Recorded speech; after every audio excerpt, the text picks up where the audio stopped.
Hi hello வணக்கம் and welcome to 70mm channel. So இன்றைக்கி இந்த வீடியோவில் நம்ம பார்க்க போகிற இன்ட்ரெஸ்டிங்கான ஒரு காசிப் என்ன அப்படின்னு பார்த்தீங்கன்னா, 10 கோடி வர ஆசை காட்டி இந்த படத்தில் நடிக்க கூப்பிட்ருக்காரு ஒரு இயக்குனர். ஸோ அதுக்கப்புறம் தான் அது என்ன மாதிரி படம், பிட்டு படம் அப்படின்னு தெரிஞ்சதுக்கப்புறம் நடிகையோடைய நடவடிக்கை, அவங்களுடைய ரெஸ்பான்ஸை பார்த்து ஷாக் ஆகியிருக்காங்க கோலிவுட்.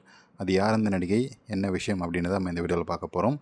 ஸோ இந்த காசிப் உங்களுக்கு கண்டிப்பாக பிடிக்கும் அப்படின்னு சொல்லி எதிர்பார்க்குறேன். பிடிச்சிருந்துச்சுன்னா கமெண்ட்ஸில் மென்ஷன் பண்ணுங்கள். இதே மாதிரி காசிப்ஸ் நிறைய பார்ப்போம்.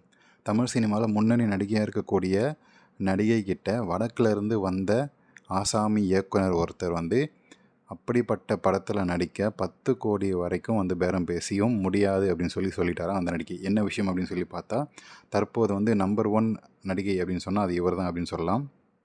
நம்பர் 1 இல்லைனாலும் நம்பர் 2, நம்பர் 3, ஸோ டாப் 3யில் இருக்கக்கூடிய நடிகை.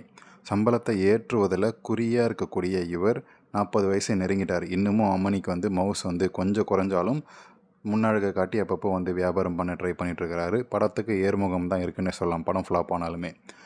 மொத்த இந்திய சினிமாவிலும் ஒரு பிரபலமான ஒரு நடிகையாக வலம் வந்துட்டுருக்காரு இந்த முன்னணி நடிகை. வடக்கே மட்டும் போக மாட்டேன் அப்படின்னு சொல்லி அடம் பிடிச்சிருக்காரு. ஒரு படம் ஹிட் ஆனதுக்கப்புறமும் அடுத்த படம் நடிக்க நிறைய பேர் கூப்பிட்டாலும் வடக்கே போக மாட்டேன் அப்படின்னு சொல்லி குறியாக இருக்கார். ஏன்னா வடக்கில் நடிகர்கள் எப்படி போட்டு புரட்டி எடுப்பாங்க அப்படின்றது எல்லாமே தெரிஞ்சிருக்கு. ஸோ இதனால் படத்தை புக் பண்ணும்போது கூப்பிட்டப்பவே நிறைய லிப்லாக் சீன், படுக்கையில் போட்டு புரட்டுற சீன்லாம் இருந்திருக்கு. ஸோ இதனால் வடக்க போக மாட்டேன் அப்படின்னு சொல்லி தெளிவாக இருக்கிறாரு. ஸோ அதுக்கே பயந்து எந்த பிரச்சனையா இல்லைனா வேறு ஏதாவது பிரச்சனையா, அந்த படத்தில் போட்டு புரட்டுற பிரச்சனையா இல்லை வேறு ஏதாவது பிஸ்னஸ் பிரச்சனையா அப்படின்றது நமக்கு தெரியல. பட் இது வடக்க போக மாட்டேன் அப்படின்றது இவருடைய கருத்து. இது ஒரு புறம் இருக்கட்டும். தற்சமயம் பணத்தில் குறியாக இருக்கக்கூடிய அந்த நடிகையோடைய மைண்ட் செட்டு, பணத்தை மைண்ட் செட்டை புரிஞ்சுக்கிட்ட ஆசாமிகள் இவரை நடிகையை டார்கெட் பண்ணி ஒரு குரூப் வந்திருக்கு வடக்குலேருந்து. பிரபல ஓடிடி தளத்துலேருந்து வெப் சீரிஸை எடுக்கிறதுக்கு இவ்வளோ பட்ஜெட் இருக்குது அப்படின்னு சொல்லி அப்ரோச் பண்ணியிருக்காங்க. ஸோ அதுக்காக சம்பளத்தை தாராளமாக கொடுக்கறதுக்கு ரெடியாக இருக்கேன்.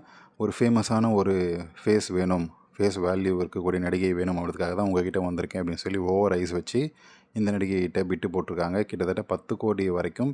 இவங்களுடைய சம்பளம் 2-3 கோடி தான், ஆனால் 10 கோடி வரைக்கும் சம்பளம் கொடுக்கறதா பேசியிருக்காங்க. அதுக்கப்புறம் அவங்க ஒன்லைன் சொன்ன கதையில் ரொம்ப பிடிச்சி போய் ஓகேன்னு சொல்லிட்டாங்க. ஆல்மோஸ்ட் சைன் பண்ண போகும்போது, நீங்கள் எதுக்கும் ஃபுல் கதையை சொல்லிவிடுங்க அப்படின்னு சொல்லி நடிகையை ஒரு வாரம் கழித்து சொல்லியிருக்காங்க. அவங்களும் ஒரு கொஞ்ச நாள் கழித்து மொத்த கதையை சொல்லியிருக்காங்க. இதில் அந்த நடிகர் ஹீரோயினை போட்டு இந்த நடிகையை போட்டு நம்பர் நடிகையை போட்டு புரட்டி எடுக்கிற மாதிரி சீன்ஸ் ஏராளமாக இருக்கான். மொத்த காட்சிகள், படுக்கையறை காட்சிகள் அப்படின்னு சொல்லி ஏராளமான காட்சிகள் அடுக்கி அடுக்கி வச்சுருக்கிறாங்க. இதெல்லாம் சொல்லும்போது பயந்து போய் இப்போவே இது பண்ண மாட்டேன்னு நான் சொல்லலை, ஆனால் இப்போ பண்ணால் சரியாக இருக்காது அப்படின்னு சொல்லி யோசிச்சிருக்காரு. ஓடிடி அப்படின்னாலே பிட்டு படம் அப்படின்ற அளவுக்கு தான் வெப் சீரிஸ் எல்லாம் இருந்துட்டு வருது. ஸோ பணத்தை அதிகமாக கொடுத்தா அதில் ஏதோ ஒரு விஷயம் இருக்குது அப்படின்றது நடிகை புரிஞ்சிருக்கு. ஸோ பணத்தை வேணான்னு சொல்கிறதுக்கு மனசு வரல, ஆனால் நடிக்கவும் ஒத்துக்க முடியல அப்படின்றதான் நம்ம நம்பர் நடிகையோடைய நிலைமையாக மாறி இருக்குது.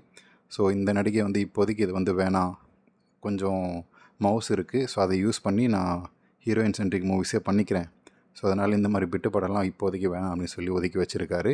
ஸோ நடிகை நயன்தாரா பற்றி தான் நம்ம பேசிகிட்ருக்கோம். ஸோ இவருடைய இந்த முடிவை பற்றி நீங்கள் என்ன நினைக்கிறீங்க அப்படின்றத கமெண்ட் செக்ஷனில் மென்ஷன் பண்ணுங்கள். வீடியோ பிடிச்சிருந்தா லைக் பண்ணுங்கள், ஷேர் பண்ணுங்கள், சப்ஸ்கிரைப் பண்ணுங்கள்.